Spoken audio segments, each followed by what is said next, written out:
अस्सलाम वालेकुम Pakistan, welcome to power show with Maliha Hashmi. नाज़रीन, पाकिस्तान अल्हम्दुलिल्लाह 36 साल बाद एक बहुत बड़ा काम करने जा रहा है। ओआईसी के हवाले से पाकिस्तान में एक बहुत ज़बरदस्त मीटिंग होने जा रही है जिसमें 22 मुख्तलिफ ममालिक के वज़राए ख़ारजा आएंगे। और सिर्फ यही नहीं, जो बहुत कहा जा रहा था कि पाकिस्तान ने डेमोक्रेसी समिट में शिरकत ना करके अमेरिका का कुछ मूड ऑफ कर दिया है, तो वो एक खुशाइन बात यह है कि यूएस ने और रशिया ने दोनों ने अपने फॉरेन रिप्रेजेंटेटिव्स को भी आमादा किया है कि वो पाकिस्तान के इस अहम इजलास में शिरकत करें। इस हवाले से आज के प्रोग्राम में ज़रा गौर करेंगे कि पाकिस्तान के लिए क्या बेहतर आगे फ्यूचर प्रॉस्पेक्ट्स हमें नज़र आते हैं। बेसिकली ये अफ़गानिस्तान को एकोनॉमिक एड प्रोवाइड करने के हवाले से मीटिंग होने जा रही है जो बहुत अहम है, क्योंकि obviously economic stability in Afghanistan means stability in Pakistan इंशाल्लाह। पाकिस्तान इस इजलास में, इस मीटिंग में न सिर्फ इस बात पर गौर करेगा कि वो किस तरह से अफगानिस्तान के लिए बेहतर मौके प्रोवाइड कर सकता है इकोनॉमिक स्टेबिलिटी के हवाले से, बल्कि खित्ते में जो दीगर ममालिक असरअंदाज होते आए हैं, आइंदा होने का पोटेंशल रखते हैं, उनके साथ भी बैठकर गौर ख्वाज किया जाएगा। इस हवाले से बहुत अहम शख्सियात पाकिस्तान में ऑलरेडी तशरीफ ला चुकी हैं और ये पाकिस्तान की खारजी सतह पर एक बहुत बड़ी कामयाबी है अल्हम्दुलिल्लाह कि आज वो पाकिस्तान जिसको डू मोर कहकर छेड़ा जाता था, हमारे दुश्मन भी हमारी छेड़ बना बैठे थे, आज दुनिया कहती है कि लेट्स वर्क टुगेदर। हमारे साथ आज प्रोग्राम में मौजूद हैं पाकिस्तान के तज्जिया निगार भी हैं, एकेडमिशियन भी हैं, स्कॉलर भी हैं और बहुत ज़्यादा इन्होंने पढ़ाइयाँ लिखाइयाँ कर रखी हैं। आपका नाम है प्रोफेसर डॉक्टर आदिल नजम साहब, बोस्टन यूनिवर्सिटी के डीन हैं और उन चंद एक पाकिस्तानियों में इनका शुमार होता है जिन्होंने पूरी दुनिया में पाकिस्तान का नाम बहुत रोशन किया माशाल्लाह। प्रोफेसर साहब बहुत शुक्रिया स्टूडियोज में तशरीफ लाने के लिए। कैसे देख रहे हैं आप ये जो ओआईसी की मीटिंग होने जा रही है, इस हवाले से आप कुछ हमें बताइए। और दूसरा ये कि जो हम डरे हुए थे कि डेमोक्रेसी समिट में हम नहीं गए तो पता नहीं अमेरिका बहादुर नाराज ही ना हो जाए, तो क्या पाकिस्तान, अब वो जो लोग कहते थे कि either will be in China's block या फिर हम होंगे अमेरिका के ब्लॉक में, तो क्या वो अब हमने एक विन विन सिचुएशन क्रिएट कर ली है? देखिए, अमेरिका क्या सोचता है क्या नहीं सोचता वो तो वक्त बताएगा या अमेरिका बताएगा। इन सम वेज उस डेमोक्रेसी समिट का मेरे ख्याल में इससे ज़्यादा ताल्लुक नहीं है, लेकिन ये जो कल गुफ्तगू होगी, जो ये समिट, जो वज़राए ख़ारजा की मीटिंग है, ये एक अहम मीटिंग है। ये ओआईसी के लिए अहम है, ये पाकिस्तान के लिए अहम है और सबसे बड़ी बात यह कि अफगानिस्तान के लिए अहम है। तो मेरे ख्याल में ये ना सिर्फ खुशाइंद है बल्कि मुबारक तलब है। नाउ अब सवाल ये है कि इस मीटिंग से निकलता क्या, और वो अगर ये किसी मुस्बत नतीजे पे पहुंचती है, अगर इसका जो अमल इससे निकलता है वो मुस्बत होता है अफगानिस्तान के लिए, तो अगेन आई वुड से कि वो ओआईसी के लिए भी अच्छा होगा, पाकिस्तान के लिए भी अच्छा होगा, अफगानिस्तान के लिए भी। पहली बात मैं अगर गुजारिश कर दूं कि ओआईसी के लिए इसलिए अच्छा होगा कि ओआईसी बजाते खुद जो है और मुसलमान दुनिया जो है उस पर भी ये इतराज उठता था कि यार तुम करते क्या हो। हमें याद है कि जनाब वो समिट हुई थी लाहौर में और बड़ा उसका शोर हुआ था।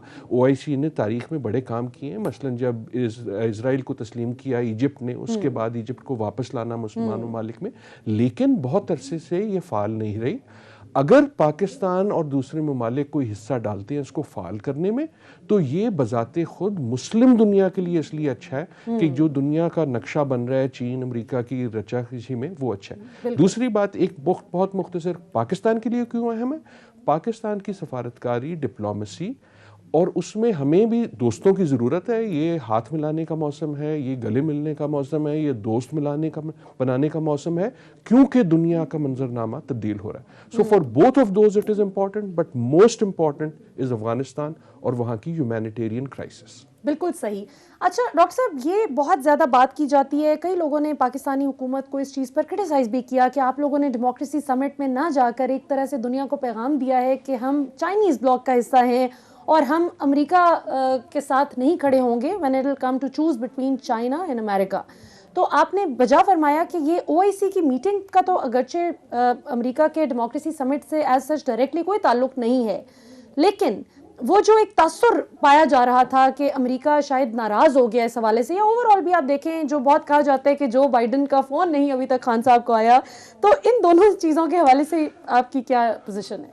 देखिए, अमेरिका अगेन, अमेरिका से जो हमारे ताल्लुकात हैं, याद रहे कि वो अच्छे हो या ना हो, आगे जो मर्जी हो, तारीख ये है कि 70 साल से 70 साल से आपने उनसे एक एलाई बनाया हुआ था। हम उन्हें एलाई कहते थे, वो हमें एलाई कहते थे, ना वो बिहेव करते थे एलाई की तरह, ना सच्ची बात है हम करते रहे। सो वो अलग बात है। अमेरिका नाराज हुआ या नहीं, मेरे ख्याल में इतना नाराज होगा भी नहीं, यकीनन उन्होंने फील किया होगा। मेरे ख्याल में वहां ना जाना कोई ऐसा क़यामत टूटना नहीं था। अगर चले भी जाते तो कोई क़यामत ना टूटती। सही। कहने का मकसद यह है कि देखें, पाकिस्तान की जो पॉलिसी है उसका first priority, second priority, third priority, last priority एक ही होनी चाहिए, और वो ये है कि पाकिस्तान और पाकिस्तानी लोगों के लिए क्या अच्छा है। जहां तक बात अमेरिका और चीन की रस्साकशी की है, सच्ची बात है वो है और रहेगी। वो ना उस डेमोक्रेसी समिट ने तय कर दी, ना सीपेक ने तय कर दी, ना फैटफ ने तय कर दी। ये एक तवील दौरानिए का, अब आप समझ लें, ये टेस्ट मैच है, ये T20 कोल्ड वॉर है। नहीं, कोल्ड वॉर नहीं, मेरे ख्याल में कोल्ड वॉर बिल्कुल नहीं है। हमें, क्योंकि हमारे पास उसका फ्रेमवर्क है। कोल्ड वॉर का मतलब ये होता है ना कि ये दो ताकतें होंगी, उन्होंने दुनिया को बांट लिया होगा, आप साइड पुग लेंगे जी, मैं इस टीम में हूं, मैं उस टीम में, अपना अपना sphere of influence. I do not think, I think ये गलती होगी पाकिस्तान के लिए भी ये सोचना कि हमें साइड चूज करनी है। सही।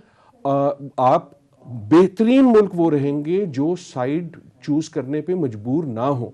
अगर साइड चूज की तो वो कमजोरी की वजह से करेंगे, या इसलिए करेंगे कि चीन कहेगा कि यार सीपेक लेना है कि नहीं लेना, या अमेरिका कहेगा कि फैटफ पे ठीक करते हैं कि नहीं करते। सो आई थिंक पाकिस्तान को कोई जल्दी नहीं होनी चाहिए साइड्स लेने की। पाकिस्तान की साइड सिर्फ एक है, पाकिस्तान की साइड पाकिस्तान के लोग हैं। बिल्कुल सही हो गया। और आखिर में, चूंकि डॉक्टर साहब जाहिर है कि आपके पास वक्त की किल्लत भी है, मैं आपसे क्विकली पूछना चाहूँगी कि आपने एक उम्र गुजारी है माशाल्लाह अमेरिका में, जाहिर है कि आपने तालीम के जो आपके जो एकेडमिक जौहर हैं वो आपने दिखाए हैं। तो वो मैं पूछना चाहूँगी कि चूँकि since I also started my career as a teacher, और मेरे दिल के बहुत करीब है ये बात कि पाकिस्तान का निज़ाम तालीम जो है वो दुरुस्त होना चाहिए, तो आप एज एन एकेडमिशियन क्या समझते हैं कि पाकिस्तान किस तरह से अपने निज़ाम तालीम को बेहतर कर सकता है? ये तो इस पर तो पूरा प्रोग्राम करना होगा, बल्कि कई प्रोग्राम करने होंगे। अच्छा, और कई पॉलिसियां करनी होंगी। जवाब लेकिन मुख्तसरन मेरे ख्याल में, अगर आपने एक ही बात करनी है, अगर आपने सिर्फ की एक स्टेप क्या हो सकता है, मेरे ख्याल में वो स्टेप जो है वो बेसिक प्राइमरी एजुकेशन से शुरू होगा। ठीक है, कि देखें, और मिडिल और सेकेंडरी एजुकेशन से शुरू होगा। और वो जो है हम फोकस करते हैं अमूमन क्वांटिटी पे, कितने बच्चे स्कूल में, कितने बच्चे स्कूल से बाहर हैं। सच्ची बात ये है, मुझे कभी जो खौफ आता है वो सिर्फ इस बात से नहीं आता कि स्कूल से बाहर कौन है, मुझे इससे भी आता है कि जो स्कूल में है उसको क्या तालीम दी जा रही है। बिल्कुल सही। और मेरे ख्याल में तालीम जो है उसका मकसद जो है वो क्वालिटी का है, जिसका मतलब ये रीडिंग, राइटिंग, अरिथमेटिक। अगर एक बच्चा स्कूल से आप उसको सनद देते हैं 5वीं की, 8वीं की, 10वीं की, 12वीं की, तो क्या वो काम कर सकता है जो उस लेवल के होने चाहिए? सच्ची बात यह है कि आंसर इज नो। तो अगर हम ये नहीं करेंगे तो ना सिर्फ तालीम, लेकिन जिस दुनिया में हम जा रहे हैं, बल्कि जिस दुनिया में हम जा चुके हैं, बिल्कुल उसकी करेंसी ऑफ सक्सेस एजुकेशन। बिल्कुल ठीक है, बिल्कुल सही। और वैसे तो वो आखिरी सवाल था, लेकिन आखिरी सवाल आपसे मैं पूछना चाहूँगी क्लाइमेट के हवाले से। मैंने आपका बड़ा ज़बरदस्त वो लेक्चर भी सुना और उसमें आपने बड़ा दुरुस्त बात कही कि वो क्लाइमेट चैलेंज आने नहीं वाला, आ चुका है, इट्स वेरी मच है। तो उस हवाले से आप क्या मुतमईन है पाकिस्तान की हुकूमत की जो मौजूदा कारकर्दगी है? क्योंकि दुनिया क्लाइमेट से तो मुतमईन नहीं हो सकता, लेकिन सिर्फ हुकूमत की कारकर्दगी की बात नहीं है, और इस हुकूमत उस हुकूमत की भी बात नहीं है। ठीक है। दुनिया में जो खुसूसन माहौलियात इन जनरल और क्लाइमेट इन पर्टिकुलर की जो तब्दीली आ रही है, उसको समझने के लिए आपको मेरे लेक्चर की तो जरूरत ही नहीं है ना। आप लाहौर में हैं तो खिड़की खोल के देख लें, कुछ नजर आता है कि नहीं आता। बिल्कुल क्लाइमेट आपको, माहौल खुद नजर आ जाएगा ना। आप कराची में जब हीट वेव आएगी तो आपको खुद पता लग जाएगा। आप गिलगित में जब सैलाब आता है तो आपको क्लाइमेट पता लग जाता है। आप थर में जब ड्राउट आती है तो आपको पता लग जाता है। हम इसको सीरियसली ले सकते हैं, और सीरियसली लेने का मतलब सिर्फ ये नहीं है कि हम खाना पूरी करें या हम एक इधर स्लोगन उधर स्लोगन। सीरियसली लेने का मतलब ये है कि माहौल जो है वो तरक्कियाती मंसूबों का उतना ही बड़ा हिस्सा होना चाहिए, और अब बन रहा है। बिल्कुल। जितना इकोनॉमिक वायबिलिटी, जितनी इकोनॉमिक एफिशिएंसी, जितनी डेवलपमेंट एफिशिएंसी है, इन अ वे हमारे बच्चों का, जिसको हम कहते थे मुस्तकबिल क्या होगा, अब तो ये मुस्तकबिल का सवाल नहीं रहा ना, अब तो ये आज का सवाल है, आज का सवाल। और एक सिर्फ मैं गुजारिश ये करूंगा कि सिर्फ इसमें डरने की बात भी नहीं है, इन द सेंस कि इसमें बहुत सी अपॉर्चुनिटी भी है। आप क्या कर सकते हैं, ये कर सकते हैं कि आप अपनी ज़राअत में पानी का इस्तेमाल बेहतर तरीके से कर सकते हैं। उसका क्या फायदा होगा, आपकी प्रोडक्शन ऊपर जाएगी। आप ये कर सकते हैं कि जो हम घर बनाते हैं, जो हम तामीर करते हैं, उनको मोर एफिशिएंट कर सकते हैं। उसका क्या फायदा होगा, आपकी एनर्जी यूज नीचे जाएगी, आपका बिल नीचे जाएगा। So there are lots of win wins. और हमें अगेन वो मैं इसी पे खत्म करूंगा कि जो पहले मैंने बात की थी कि जैसे खारजा पॉलिसी का महवर पाकिस्तान और पाकिस्तानी की जिंदगी होना चाहिए, उसी तरह माहौल और इक्तिसादियात का महवर पाकिस्तानी की जिंदगी का बेहतरी होनी चाहिए। बिल्कुल, क्या बात है, कितने खूबसूरत नोट पे डॉक्टर आदिल नजम साहब ने अपनी गुफ्तगू का इख्तिताम किया। नाज़रीन, आपने गुफ्तगू सुनी, कहने को तो बहुत कुछ है और पूछने इनफैक्ट बहुत कुछ था, लेकिन वक्त की किल्लत की वजह से अभी हम इस सेगमेंट का यहाँ पर इख्तिताम होता है। अगले सेगमेंट में हम जरा बात करेंगे पाकिस्तान के मौजूदा पॉलिटिकल इश्यूज पर भी और कुछ OIC समिट के हवाले से भी बात। ये जो OIC मीटिंग होने जा रही है कल इंशाल्लाह, तो पाकिस्तान के सर पर डेफिनेटली ये बहुत बड़ा सहरा तो है कि अगर वो OIC को दोबारा से फाल बनाने में कामयाब हो जाता है इंशाल्लाह, और अफगान हुकूमत, मौजूदा अफगान सेटअप को जो ये एक अभी से हमें महसूस होता है कि एक सेंस है उनके अंदर कि पाकिस्तान बहुत सिंसियर कोशिश कर रहा है कि वहाँ पर स्टेबिलिटी आए, इकोनॉमिक ग्रोथ होनी चाहिए वहाँ पर, तो इंशाल्लाह जाहिर है कि ये खिते के लिए बेहतर है, और जो खिते के लिए बेहतर है वो डेफिनेटली पाकिस्तान के लिए भी बेहतर है इंशाल्लाह। यहाँ पर वक्त तो एक शॉर्ट कमर्शियल ब्रेक का, ब्रेक के बाद वापस आते हैं तो गुफ्तगू का सिलसिला यहीं से जोड़ते हैं आफ्टर द ब्रेक।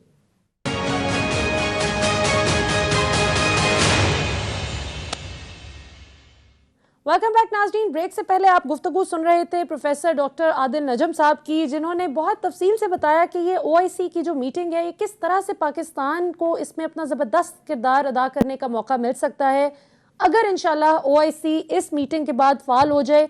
सो इस कल जो होने वाली जो मीटिंग है, जिसके लिए हम बहुत ज़्यादा लुक फॉरवर्ड कर रहे हैं कि कोई ज़बरदस्त आउटकम इसका निकलेगा इंशाल्लाह, उस आउटकम से डिफाइन होगा कि आइंदा खिते की क्या सूरत हाल बनने जा रही है।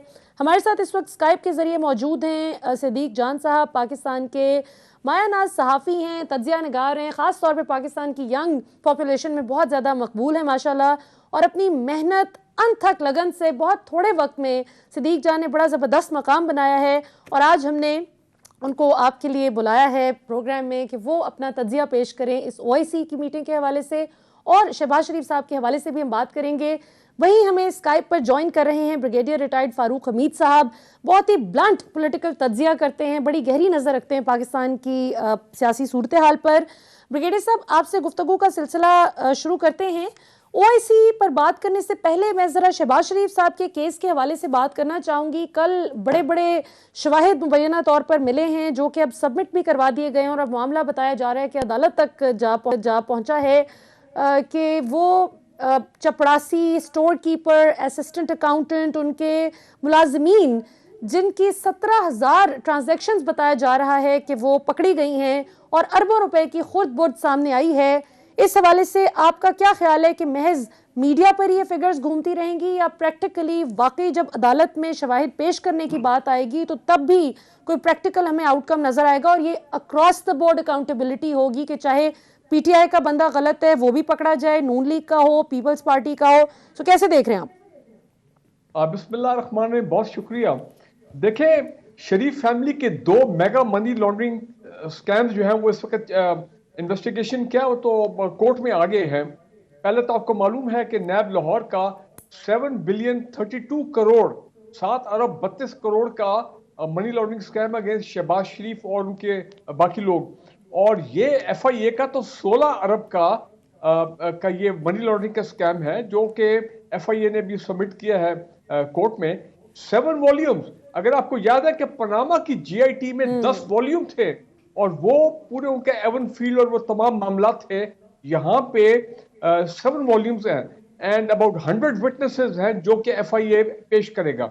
अब मैं तो समझता हूँ कि इन हालात में मुझे तो लग रहा है it could be any time अगर हमारा जुडिशियल सिस्टम इंसाफ पे है, हमारे तहसाब का सिस्टम जो है वो बिल्कुल अनबायस्ड है और वो आगे चलना चाहिए एज पर द लॉ, ये तो मुझे तो लग रहा है कि फिर ये Shahbaz Sharif, Hamza Shahbaz could be arrested any time. देखें, if you go as per the law. लेकिन मजे की बात क्या है कि FIA ने इसमें क्या लिखा है? FIA ने कहा कि जी इन्होंने कोई जवाब नहीं दिया, इन्होंने अपने को, दे हैड नो डिफेंस, और इनके पास, और ये एक किस्म के बिल्कुल हमारी नजर में ये इस काबिल है कि इनके खिलाफ चालान पेश किया जाए। आप दूसरी मजे की बात आप देखें कि कंकरेंटली पीएमएलएन क्या कर रहा है। उन्होंने कमाल का नैरेटिव आके मीडिया में निकाल दिया है कि जी शहबाज शरीफ एज द प्राइम मिनिस्टर या Khaqan Abbasi the prime minister, ज्यादा शहबाज शरीफ। और भाई मुझे ये बताएं, एक शख्स जो कि आप जिसके ऊपर हो गया तकरीबन 23-24 अरब रुपए के मनी लॉन्ड्रिंग के इल्जाम, रेफरेंस भी है, एफआईए का केस भी है, मुझे समझ नहीं आ रही कि वो कैसे प्राइम मिनिस्टर ऑफ पाकिस्तान बनेगा। फिर देखिए मजे की बात, इत्तेदाद एहसन साहब कल क्या कहते हैं लाइव प्रोग्राम में कि जी कोई डील हो गई है। भाई मैं कैसे मान लूं कि जो खानदान अरबों खरबों की मनी लॉन्ड्रिंग और एवन फील्ड मामलात में हो, कौन उनके साथ डील करेगा? Would he be in the right frame of mind कि वो उनके साथ डील करे? और इन हालात में जबकि ट्रायल आगे चलने हैं, या तो आप ये कहेंगे कि ये सारा जो है ये बिल्कुल आई वॉश है, तो फिर तो एक अलग बात है। लेकिन पाकिस्तान के दो प्रीमियर अदारे एफआईए और नैब जब वो रेफरेंसेस दायर कर रहे हैं इतनी मेहनत के बाद और सॉलिड एविडेंस के साथ, तो फिर मुझे बताएं कि वो कैसे ये मामला, ये इलेक्शन तक ये डिले कराएंगे। एहतसाब अदालतों ने और एफआईए कोर्ट ने फैसला तो करना है और ये फैसला तो आएगा। बिल्कुल ठीक है। सिद्दीक जान साहब, आपको क्या लगता है ये डील और ढील वाली जो खबरें आ रही हैं, इनमें किस हद तक सदाकत है, और शहबाज शरीफ साहब के केस को अब आप उसकी सीरियसनेस को किस मरहले में दाखिल होता हुआ देख रहे हैं? देखिए मसला ये है कि शहबाज शरीफ साहब का केस तो बिल्कुल क्लियर केस है। उसकी वजह ये है कि जो छोटे मुलाजमीन थे कम तनख्वाहों वाले, उनके नाम तक लिखे गए हैं। कौन लोग, 64 लोग कौन से जो उसमें अकाउंट्स में पैसे जमा करवाते रहे हैं। औरंगजेब भट्ट का किस्सा है, किस तरह से औरंगजेब भट्ट ने 50 लाख के चेक दिए, वो जो गुलजार हुसैन है, गुलजार अहमद है, उसके अकाउंट में जमा होते हैं, और गुलजार के अकाउंट से निकलवाता कौन है? अनवर मसरूर। और वो कौन है? जो कि शहबाज शरीफ साहब के कैश बॉय हैं, जिनको ऑथराइज किया हुआ शहबाज शरीफ साहब ने कि अगर मेरा चेक ये लाते हैं तो ये पैसे जमा भी करवा सकते हैं, निकलवा भी सकते हैं। मतलब चीजें तो, और इसमें मैं आपको बताऊं कि मैं जाती तौर पर ये समझता हूँ कि पनामा से ज्यादा खतरनाक केस है। उसकी वजह यह है, पनामा में बहुत सारी चीजें पाकिस्तान से बाहर से आनी थी, यहाँ पे पेपर ट्रेल मुकम्मल है, डॉट कनेक्ट करते चले जाएं, चीजें क्लियर होती चले जाएंगी। लेकिन ये मलिया, मैं आपको इसमें ये बता दूं कि ये केस अगर मेरिट पर चला तो शहबाज शरीफ साहब का बचना किसी सूरत भी मुमकिन नजर नहीं आता। लेकिन बदकिस्मती हमारी यहाँ पर यह है कि इसी तरह का केस जरदारी साहब का भी बहुत स्ट्रॉन्ग था, लेकिन वो अब ऐसे गुम हो गया है, कहीं नजर ही नहीं आता वो केस के कहाँ है। वो इतना क्लियर केस है, उसमें दोनों में पैटर्न सेम है। दोनों में क्या है कि दोनों में उन सरकारी ठेकेदारों के नाम है पैसे जमा कराने वालों में जिनको सरकारी ठेके दिए जाते थे। दोनों में यह है कि फेक अकाउंट्स इस्तेमाल हुए हैं। दोनों में यह है कि रेडी वाला, फालूदे वाला और इस तरह के छोटे जो कम पैसों वाले उनको इस्तेमाल किया गया है। सेम पैटर्न है दोनों में, लेकिन वो डिले हो गया, इसका पता नहीं क्या बनेगा। और फिर आप एक और चीज देखिए जो बहुत इंपॉर्टेंट है, शहबाज शरीफ साहब का लेटर जो कॉन्फिडेंशियल एक डॉक्यूमेंट सामने आया है, जिसमें शहबाज शरीफ साहब से 5 सवाल पूछे गए थे। शहबाज शरीफ साहब से पूछा क्या गया था? शहबाज शरीफ साहब से पूछा गया और इतना स्पेसिफिक पूछा गया था कि शहबाज शरीफ साहब ये बताएं कि पहले तो ये बताएं कि इन 14 लोगों के अकाउंटों से आपका कोई ताल्लुक, अकाउंट से कोई ताल्लुक है या नहीं है, जिसका डेफिनेटली उन्होंने कहना था कि नहीं है।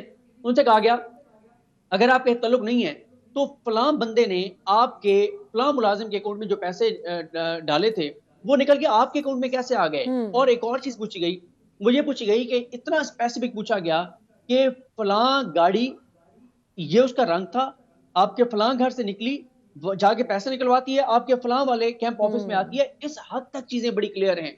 लेकिन बदकिस्मती हमारी ये है कि हमारा अदालती निज़ाम, हमारा ये एहतसाब का निज़ाम वो इतना जो है वो बोसीदा है, और साथ ही फिर हम जो है वो किसी मसले के शिकार हो जाते हैं। कोई ना कोई डील दरमियान में आ जाती है, कोई ना कोई मेहरबानी और शफकत दरमियान में आ जाती है, जिस वजह से ये बच जाते हैं।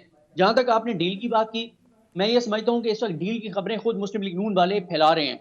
मुख्तलिफ जगहों पे बैठेंगे, आपको बुला के कहेंगे, मुझे बुला के कहेंगे कि यार वो पता चला है शहबाज शरीफ साहब की तो पिंडी में बड़ी इंपॉर्टेंट मुलाकात हुई है, तो वो इस तरह गए हैं वहां, और ऐसे तासुर देंगे जैसे वो GHQ में जाके और जो हेड हैं आर्मी के उनसे जाके मिले। इस तरह के तासुर दे रहे हैं। अब वो ये तासुर क्यों दे रहे हैं? उनके इस तासुर देने की वजह यह है कि मुस्लिम लीग नून के अंदर सूरत हाल बहुत गंभीर है। और अगर मुस्लिम लीग नून, अब देखें ना बयानिया, ये बड़ा दावे कर रहे हैं कि खानेवाल में वोट को इज्जत दो का बयानिया जीत गया है। मुझे एक तकरीर दिखा दें जिसमें वोट को इज्जत दो का बयानिया इस्तेमाल किया गया हो। मुझे दिखा दें जहां पे मरियम साहबा को यूज किया गया हो। मुझे दिखा दें जहां नवाज शरीफ साहब की तकरीर करवाई गई हो खानेवाल में। वहाँ तो वोट को इज्जत दो का बयान ही नहीं था, तो वो कामयाब कैसे हो गया? जाहिर है वो मकामी सियासत के अपने वहाँ पे ज़मीनी हक़ाइक़ हैं। वो जो राना सलीम साहब हैं वो पहले तहरीक इंसाफ में थे, कुछ वजूहात की बुनियाद पर तहरीक इंसाफ ने उनको इग्नोर किया। मेरी अपनी मुलाकात भी उनसे हुई थी और उसके बाद वो नून लीग में चले गए। फिर नून लीग तो कहा करती थी कि हमने लोटों को लेना नहीं है, आपने उस शख्स को ले लिया जो पिछली पूरी इलेक्शन कैंपेन उसने शरीफ बरादरान के खिलाफ की थी। तो ये खुद ये खबरें लीक कर रहे हैं। इसका तासुर पार्टी को मैसेज देना है कि हमारे फौज से मामला तय हो रहे हैं, हम दोबारा इक़्तिदार में आ सकते हैं ताकि पार्टी टूटने से बच जाए। और वो जो नवाज शरीफ साहब जो बड़े कहते थे कि कस्में और कुरानें खाया करते थे, कुरान की कस्में खाया करते थे कि मैं पीछे नहीं हटूंगा, फौज को अब मैं शिकस्त दे के रहूंगा, कहाँ है उनका वो बयानिया फौज मुखालिफत का, फौज दुश्मनी का? और क्यों वो अब शहबाज शरीफ को कह रहे हैं कि जाओ मिन्नत तरला करो, अगर कुछ मिल जाता तो लेके आ जाओ? तो ये शहबाज शरीफ साहब जो हैं ये मिन्नत तरला सिद्दीक जान किस से करने की कोशिश कर रहे हैं? ये आपकी क्या खबर है इस हवाले से? क्योंकि एतजाज़ अहसन साहब कभी हवा में बात नहीं करते, वो जो बात कर रहे हैं हो सकता है कि जिस वसूख से वो बात कर रहे हैं कि 2 लोगों से डील हो गई है, हो सकता है कि डील ना ऐसा हुई हो, लेकिन मुलाकातों के सिलसिले तो क्या पता चल रहे हो। मैं आपको यही अर्ज कर रहा हूँ कि नून लीग खुद ये बताती फिर रही है। और फिर नून लीग ना और फारूक हमीद साहब इस पे बात कर सकते हैं, बल्कि मेरा उनसे सवाल भी है कि जैसे मुस्लिम लीग नून को हम देख रहे हैं कि वो फौज में एक स्पेसिफिक शख्सियत को टारगेट कर रहे हैं और ये तासुर दे रहे हैं कि बाकी फौज के साथ हमारे मामला तय हैं, सिर्फ एक शख्सियत को टारगेट कर रहे हैं। क्या फौज में ऐसा मुमकिन है कि आप किसी को सिंगल आउट करके टारगेट करें और ये तासुर दें कि इदारे के बाकी लोग आपको कह रहे हैं कि उसको टारगेट करो, हमें कुछ ना कहो? क्या बात है, ये बड़ा दुरुस्त सवाल है। ब्रिगेडियर साहब, your take. Siddique Jan, lot of respect for him, माशाल्लाह। सिद्दीक जान को तो मैं वन मैन आर्मी समझता हूँ। जिस तरह इन्होंने आके पिछले कई सालों में सोशल मीडिया पे और इलेक्ट्रॉनिक मीडिया पे आके इन्होंने जो हक परस्ती की है और कर रहे हैं, देखें सवाल ही नहीं पैदा होता।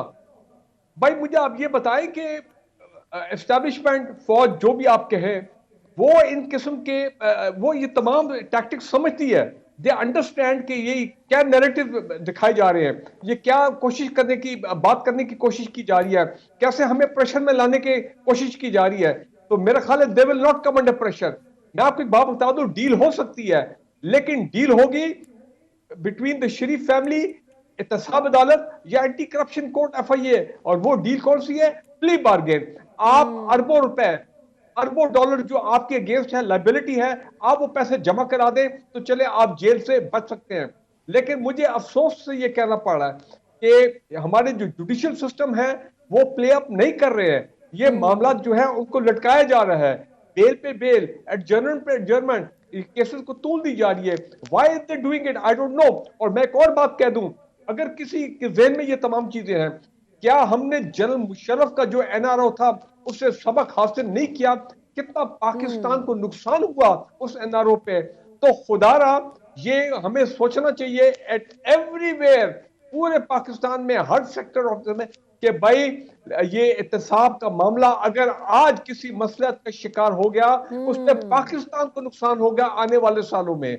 लेकिन मैं फिर कह दूं, ये बिल्कुल आई एग्री विद सिद्दीक जान, ये सारा इनका मीडिया सेल का प्रोपेगेंडा है कि लोगों को मिसगाइड करें ताकि लोग ये समझें कि भाई ये तो अगले इलेक्शन में ये तो जी वापस आ रहे हैं, ये तो नो कॉन्फिडेंस के जरिए ये इमरान खान जा रहे हैं और Shahbaz Sharif will be the next prime minister, ताकि इनको लोग जो इनके वोटर जो हैं वो कायम रहे और PMLN भी कायम रहे, उसके अंदर तो डिवीजन ना हो।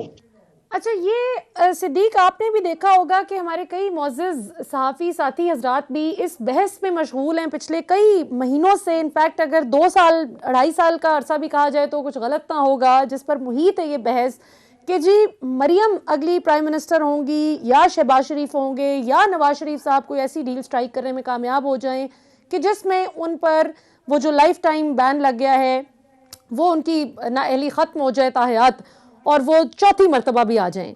सो ये फिर सारी बहस जो है ये क्यों सहाफ़ती हलकों में, क्या वजह आपको नज़र आती है इस बहस की और कौन कुछ इस बहस को छेड़ता है? देखिए, ये ख्वाहिश है जिसको खबर बनाया जाता है। आप देखें कि अभी देखें मलिया, बहुत आसान होता है चीज़ों को देखना। मैंने देखा अचानक कि सोशल मीडिया पे कैंपेन चल पड़ी कि नवाज शरीफ दिसंबर में वापस आ रहे हैं। ये आज से कुछ 4 माह पहले की बात है। मैंने थोड़ी सी इसकी ट्रेल ढूंढने की कोशिश की कि मैं चेक तो करूं ये खबर कहाँ से आई और एकदम ये शुरू हो गई है कि नवाज शरीफ दिसंबर में आ रहे हैं। मैंने थोड़ा सा चेक किया तो मुझे पता चला कि ये जनाब ये खबर नजम सेठी साहब की जो एक वेबसाइट है उस वेबसाइट पर लगाई गई है कि और 7 बार कोई 7-8 लाइनों की खबर थी उसमें 7 बार नवाज शरीफ को लिखा गया man of iron, man of iron, man of iron का वापस आने का फैसला, मैन ऑफ आयरन वापस आ रहे हैं। मैन ऑफ आयरन ने कहा है कि अब जो हो जाए मैं आ रहा हूँ पाकिस्तान। अच्छा, उसके बाद मैंने नजम सेठी साहब का एक इंटरव्यू सुना, उसके बाद वो अपने इंटरव्यू में ये खबर क्या लगाई कि मैन ऑफ आयरन का वापस आने का फैसला। उसी खबर पे जो अपनी वीडियो की यूट्यूब के ऊपर जो इंटरव्यू दिया रहा था रूमी साहब को, उसमें कहते हैं कि मेरा ख्याल है कि कबल अज़ वक्त इलेक्शन होंगे, और क्योंकि कबल अज़ वक्त इलेक्शन है तो मेरा ख्याल है कि नवाज शरीफ को फैसला करना होगा वापस आने का, क्योंकि मेरा ख्याल है कि उनको फैसला करना होगा तो मेरा ख्याल है कि वो वापस आ जाएंगे। मतलब एक है एनालिसिस, मैं आपके सामने एनालिसिस कर रहा हूँ ना, यानी मेरा एनालिसिस ये है, ये मेरा एनालिसिस है कि ये नून लीग खुद ये खबरें फैला रही है, उनकी कोई डील नहीं हुई। एक मैं कहता हूँ कि मेरे पास खबर है कि कोई डील नहीं हुई। खबर और एनालिसिस में फर्क होता है। वहां खबर दी वेबसाइट पे, एनालिसिस में कह रहे हैं कि मेरा ख्याल है। ये इस तरह की चीजें यही लोग देते हैं, और इन लोगों की अगर आप निकाल लें सबकी 20-20, 25-25 खबरें जो हैं वो गलत साबित हो चुकी हैं, झूठ साबित हो चुकी हैं। यही लोग ये तासुर दे रहे हैं। और जैसे ब्रिगेडियर साहब कह रहे थे, फौज के सिस्टम को जो भी जानता है वो आपको ये कैटेगोरिकल बता सकता है कि फौज में ये मुमकिन नहीं है कि आप एक कोर कमांडर को टारगेट करें और कोई आप फौज के अंदर से आपके पीछे कोई हो, ये नहीं होता ऐसे। मतलब ये तो वो एक जिनको इतनी जो जाहिल हैं, जिनको फौज के सिस्टम का नहीं पता, वो ये बातें प्रोपिगेट कर रहे हैं कि कोर कमांडर के खिलाफ जो है वो कंपेन हो रही है किसी और बड़े के कहने पर। ये इंतहाई एक फजूल लॉजिक है, मंतक है। इसको कोई जो जिसका ये चैनल खाली हो वो तो इसको बाय कर सकता है, जिसको थोड़ा सा भी सेंस है ना और समझते हैं वो चीजों को, वो ये बाय नहीं करेगा ये थ्योरी। बिल्कुल सही। नाज़रीन, यहाँ पर वक्त तो एक शॉर्ट कमर्शियल ब्रेक का, ब्रेक के बाद वापस आएंगे तो गुफ्तगू के सिलसिले को बढ़ाएंगे। 2 बड़े इंपॉर्टेंट सवालात हैं जो मैं अपने मोअज़्ज़ज़ मेहमानों के सामने रखूंगी। एक जहांगीर तरीन साहब के हवाले से है और एक पीटीआई की एक बहुत बड़ी खामी के हवाले से है, जिस पर अगर उन्होंने काबू ना पाया तो जनरल इलेक्शन 2023 जीतना बहुत मुश्किल हो जाएगा। After the break.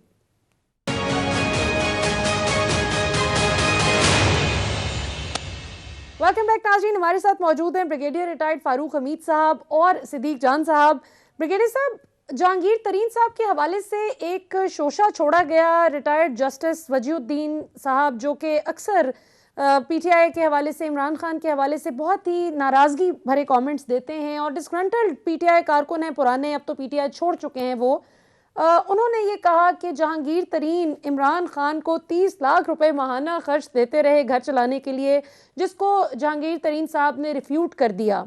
आप क्या समझते हैं कि अब जो मीडिया हमारा इतना बड़ा रियासत का एक चौथा पिलर है, उसको यूज़ करते हुए फिर जाहिर है डिजिटल मीडिया पर भी पूरा एक बाकायदा कैंपेन इस हवाले से चलाई गई, तो जो हुकूमत बात करती है कि पाकिस्तान मीडिया डेवलपमेंट अथॉरिटी आ जाए, उसके खिलाफ भी फिर हमारे बहुत से सहाफ़ी साथी खड़े हो जाते हैं। तो आपको क्या लगता है इसका क्या फिर वे आउट है? इस तरह की चीज़ें जो सिद्दीक भी पिछले सेगमेंट में बता रहे थे कि 25-25 खबरें हमारे बहुत से मोतबर सीनियर सहाफ़ियों की गलत साबित हुई, जो पकड़ी गई, और फिर भी वो कमाल इत्मीनान के साथ दोबारा से कभी किसी जमात के हवाले से गलत खबर उड़ा देते हैं, कभी किसी जमात के हवाले से। क्या कहेंगे आप?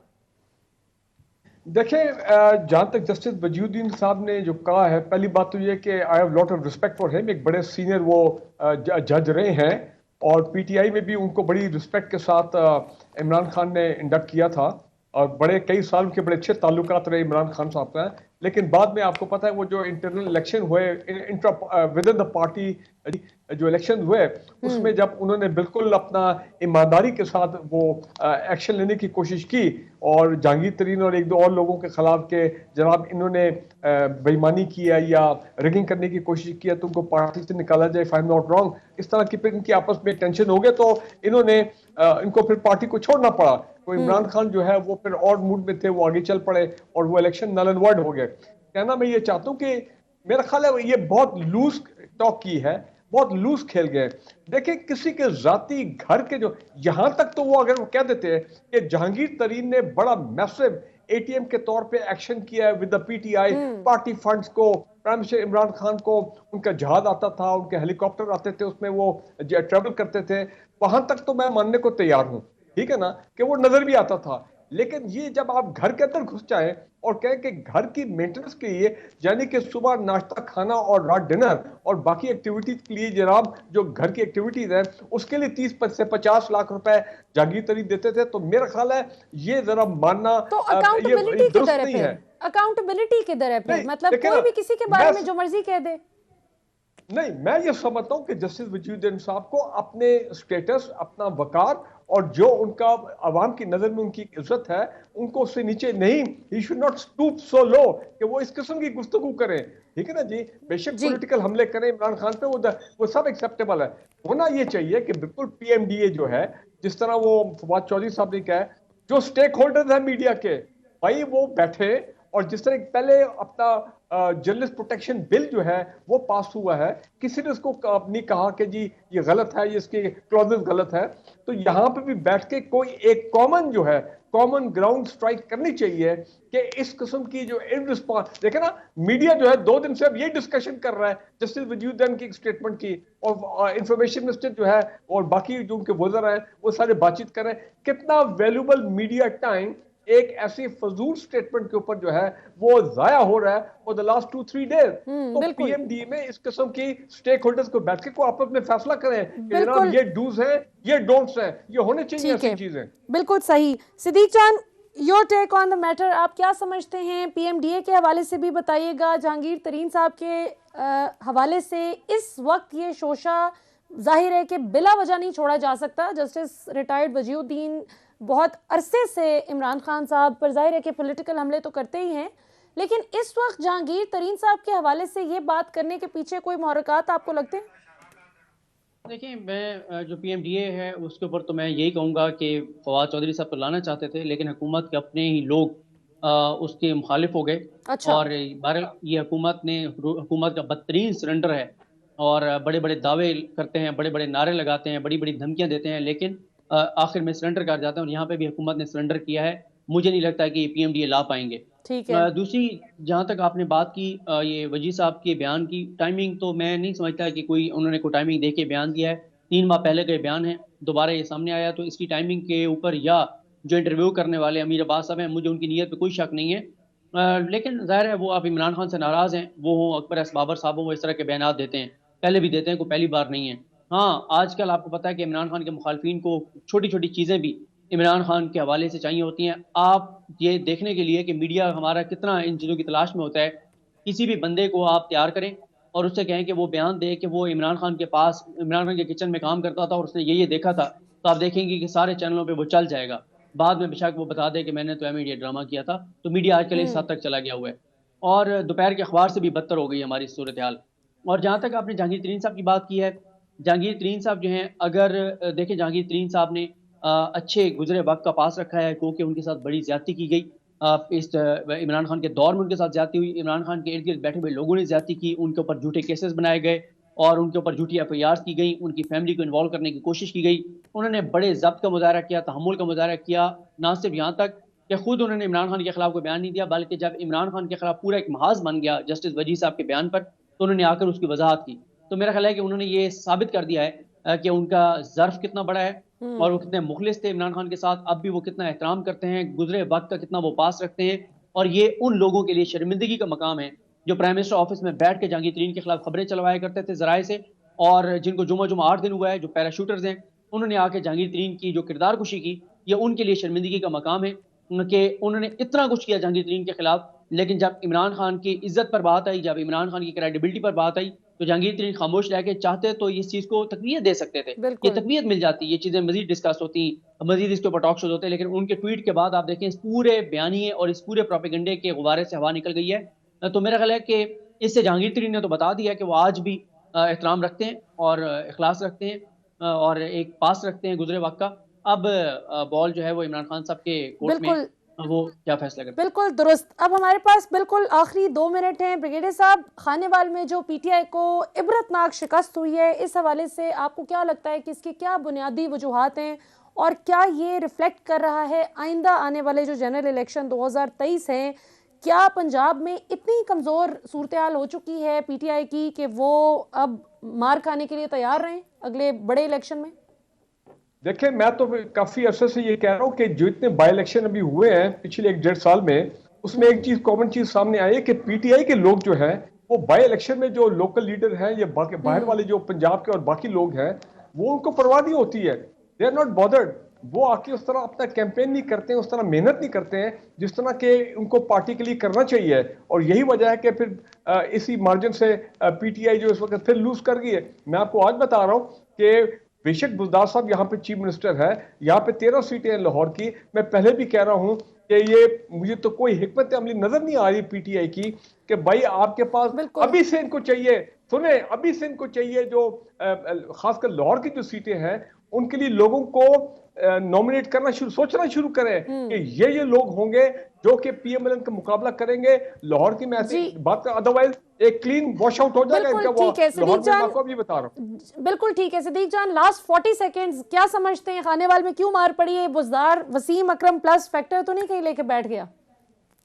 नहीं, मेरा ख्याल है कि अगर उस हल्के के, क्योंकि टाइम बिल्कुल खत्म हो गया, वरना मैं आपको वहाँ की ग्राउंड रियलिटीज बताता। वहाँ पे मकामी सतह की चीजें बहुत सारी इसमें जो है इन्वॉल्व हैं, तो इनको आप अभी रिफ्लेक्शन नहीं कह सकते 2023 के इलेक्शन का। अच्छा, और ये चूंकि पीटीआई के ही डिस्ग्रंटल्ड मेंबर थे जो कि नाराज होके चले गए और नून लीग ने जाहिर है उनको टिकट दे दिया, और इससे जाहिर है कि पीटीआई अगर अपने डिस्ग्रंटल्ड लोगों का ख्याल रखे तो शायद बहुत सी शिकस्त उनकी फतह में भी तब्दील हो सकती है।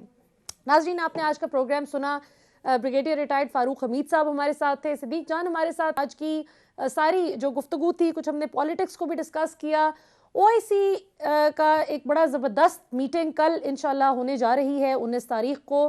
पाकिस्तान इस हवाले से बहुत कलीदी किरदार अदा करने जा रहा है। 36-37 साल बाद माशाल्लाह पाकिस्तान को ये एजाज़ हासिल होने जा रहा है कि वो एक Pakistan is in a position to make a difference.